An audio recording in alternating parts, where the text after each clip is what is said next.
I got on that plane from South Africa. That was the end of it. And I said, goodbye, South Africa.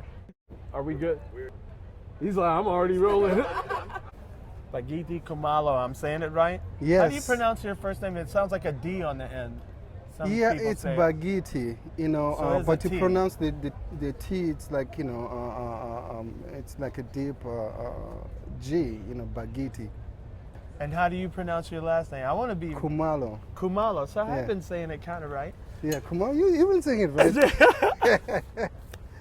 Yeah, my name has got a lot of clicking too, So Can you say it for us? yes, it's Bakithi Kumalo iqanda liqithele qitha bequdeni ingcube evange namangqine ebhokhwe. So Did you hear the groove in that? It was like the, yeah, 6/8. it is. So Yeah. your But name it's is like a groove. everybody I mean, gives you the name, Dude, when your name is a groove, you got the groove. Oh man, thank you. That is so cool. Thank you, I man. love it.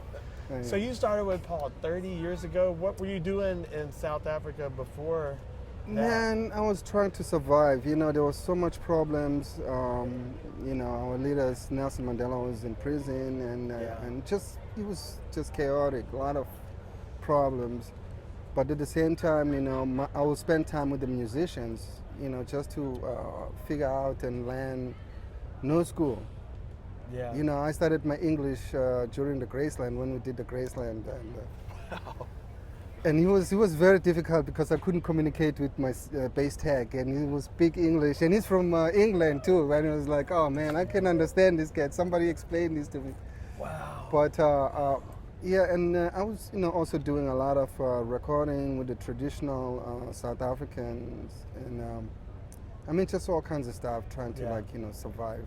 Yeah. Until the Graceland. And Paul, somebody gave him a tape of that I played on, and he loved what I did on the tape, and he was looking for me. But at that time too, I was working as a mechanic, Wow. trying to earn money because my mother was getting sick and everything, and so I took the chance working with Paul too. I was nervous, and I had a bass without a case, and my hands are greasy. And then Paul looks at me, "Are you the bass player?" I said, "Yes." And then he looked at the fretless. He's like, oh, "Okay." with the grease on it. Yeah, the oil on I it. had no shoes too. I just show up from the gig because my boss. Man, this is crazy. My boss, he knows Paul Simon's music, and I had no idea. He's singing all the songs, Simon and Garfunkel, and I'm like, I don't know who Paul Simon is. And then he's singing a Mother and Child reunion, and I said, Paul Simon from Jamaica, because I thought he was from Jamaica. And he says, no, he's not from Jamaica. He's from, well, he was born in Jamaica, Queens, in New York. And I said, oh, okay, I have no idea. But then we meet with Paul and start messing around, playing some grooves. And then, and he keeps saying to me, man, we're going to have to finish the tracks in New York. And I'm like, wow, great. I don't have a passport. How are we going to do this? And, getting a passport in South Africa was not easy. So I bet he could help out with No, that. he did. Pull Yeah, some he wrote a strings. letter. He said, just take it to the passport department, tell them you're working with Paul Simon, and some of the folks, they knew who he was. And the next thing, I was on the plane. I couldn't sleep on the it was like, 17-hour flight. I'm standing like, where's America? Yeah. Man, it was a long flight, and then when we got to New York, everything was so opposite, and it was crazy. I'm sure it just must have been like. It was crazy. I couldn't cross the street on 8th Avenue and 42nd, and and I'm like, man, where to look? This left or right? Everything was so confusing. Amazing. It's great. But that is great. Yeah. I remember when I first heard you, and someone had told me, man, there's this bass player from Africa that's playing with Paul Simon. I was like, you had me at bass player from Africa. Let's get it. Let me hear it, And it really floored me the way you feel time. I would love to hear some of the stuff you were doing before Paul. Can I find if I YouTube it or something? Probably not. No, because that stuff, it's it was not.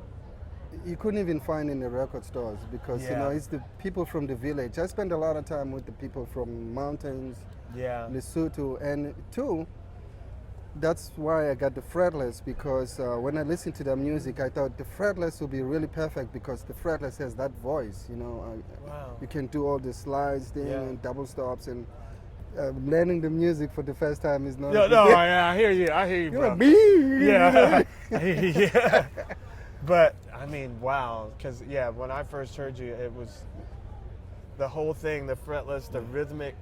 I'm a drummer, you know, so I key in on time, and the way you feel the time is just hearing. Well, you too, and it's the Kofi music, you know, together. because I'm exposed to, you know, like different cultures in South Africa: Zulu, Sotho, Xhosa, Shangaan, Tswana, Pedi, Ndebele. You know, everybody's got like different rhythms and then different melodies. So, and I put that together.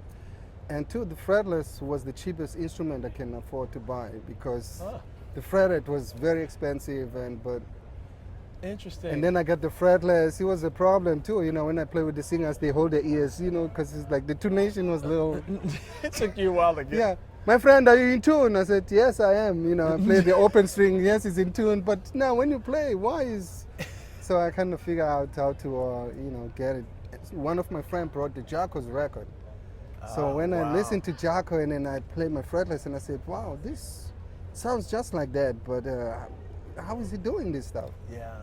So that got me thinking, and I started to really sit down with it and try to come up with a voice. And yeah, you found it. It's okay, you can walk it. We're backstage, so people are walking through. Yeah. Michael Franti's dressing room. Yeah. So, you know, everybody remembers their first time they heard I just said I can't play fretless at all. You know, that's amazing. Listen, man, cool. when I had that Jacko record, and the guy told me, says, man, don't even try to play this, just listen. So I put my fretless away for like, I think maybe a month or so. I said, I gotta listen to this stuff. And I listened to Jacko, man, I couldn't figure out what he was doing. Me neither. You know, I mean, in Africa too. And then there was a time where it sounded like African music, but how is he doing this? You know, I mean, all that stuff. Yeah, and I said, wow, man, this is going to take a minute. You know, I mean, I can't even play anything that is played now. I mean, still, you know. You know, too, as a kid, you know, listen to radio and then listen to Motown and just great American bass players. Yeah. That got me really thinking about America, you know, like one day I want to make it there as a kid, you know, just to go and learn and just become a better musician and a better person, and, you know. Man, and I mean, I would listen, I would run away from my friends and just go home and just do my thing and just get ready. So how old were you at that time when you met Paul? 14. When I met Paul, I was about 24 years old. 24? Yeah. Wow, that's really young to go. I was just coming from the bush, man, from the jungle. I was playing all the bone in the nose music.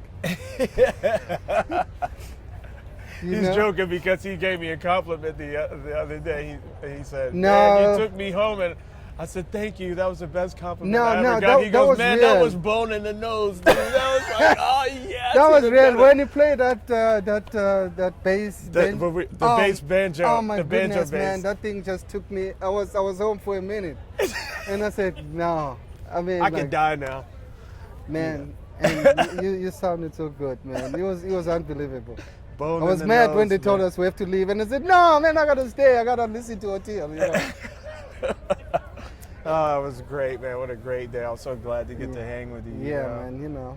But 24, and I was surprised. Man, that's amazing. Being that age, that's a huge. So when was the first time you went back home after that? After that, like? Yeah, it was amazing. I was invited 2010 to go and play for the opening ceremony for the World Cup. Wow. And I was playing with John Legend and Shakira, Alicia Keys. It was just a bunch of people. Playing with all the kids. Yeah, Steve John was the drummer, and Leon Pendavas and Ray Parker Jr. Oh.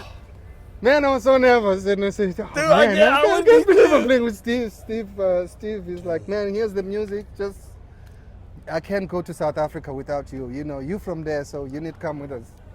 So that's how I went 2010.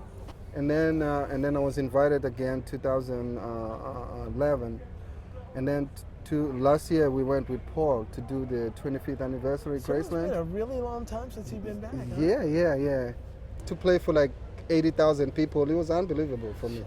Because it's like, man, I know maybe at home I play for those kind of people for free, you know. because they just show up at the concert. They don't pay. They come in like 90,000 people. Man. So y'all play for 90,000 So we people. bought and I'm like, I'm on the private They jet, man. I'm on the bus. This is good life, Yeah, you know. dude, Why tour do I have bus to go must back? have been like, the tour buses must. Oh, the tour bus. And I said to Paul, can I live here? I didn't like the hotel. I like this. I can stay here. Just park it somewhere on 8th Avenue. I'll stay on the bus. Because, you know, at home, I grew up in a 4-room house where there was like 17 people living there. My cousin, my aunt, everybody. So we have to share the table or under the table. Yeah. So you sleep from 8 o'clock to midnight, and then somebody's got to get up and look for another spot outside. Somebody take over for another 8 hours or something, you know. And you're on a tour bus and a private jet. Oh, I mean, man. dude, this is just what I can't. Like even I said, I breathe couldn't right now. sleep for like 17 hours standing on the plane and say, "Where's America?" Man, too much. I'm really glad I've been to Africa now. Yeah. So Before you know. because I can connect a little bit with what you're saying. yeah. It's a different thing, man. It's a whole different thing, thing. you know. Like, I mean, to find food, it was another thing, you know, because I couldn't think about the food. You know, my neighbors, maybe they have like good food. You could smell it, but you couldn't, you know, get it. And my mother, she says, you know what, stay hungry. You cannot go to your neighbor and eat food. Wow. You know, but that taught me a lot of stuff, which is something that I'm trying to teach my kids, because my kids, they're born in America. And they have no idea. yeah, and check this out. I took them to South Africa to meet my sister.